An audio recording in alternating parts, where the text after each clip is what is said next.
নমস্কাৰ বন্ধু বান্ধৱসকল, আপোনালোকক আজি এটা অদ্ভুত বস্তু দেখুৱাম, যিটো আমাৰ অসমত আগৰ ৰজাৰ দিনত চলিছিলে হয়তো, কিন্তু অৰুণাচলত বৰ্তমান এইটো দেখিবলৈ পোৱা যায়।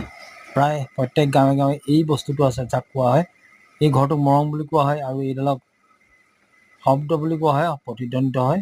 আৰু এই শব্দ প্ৰতিধ্বনি গৈ বাহিৰত যেতিয়া খুন্দা মাৰে ওচৰৰ গাঁওবিলাকত, তেতিয়া কি হয়, ইখন গাঁৱৰ পৰা সিখন গাঁৱলৈ মানুহবিলাক ঢাপলি মেলি আহে।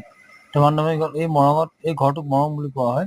কিন্তু এই শব্দ প্ৰতিধ্বনিত হোৱা এই বস্তুটোৰ নামটো মই সবিশেষ আপোনালোকক ক'বলৈ অকণ অসুবিধা হৈছে। মই বিশেষ নাজানো, কিয়নো মই ইয়াৰ স্থানীয় বাসিন্দা নহয়।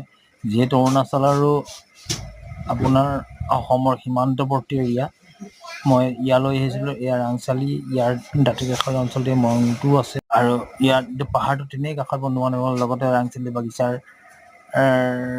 পৰিৱেশ চাওক, কিমান সুন্দৰ চফা কোমল পৰিৱেশ, য'ত ৰ'দেও ইমান কষ্ট দিব পৰা নাই ব্যক্তিসকলক। কেউফালে গছ গছনিয়ে ভৰা, বাগিচাখনৰ আশে পাশে বাগানৰ লাইনৰ ঘৰবিলাক দেখিবলৈ পোৱা গৈছে বন্ধু বান্ধৱসকল।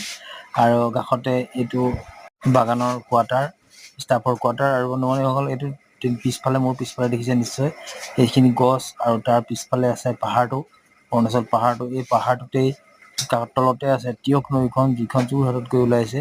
আৰু এই টিয়ক নৈখনৰ কিনাৰত পিকনিক স্পট আছে বন্ধু বান্ধৱসকল।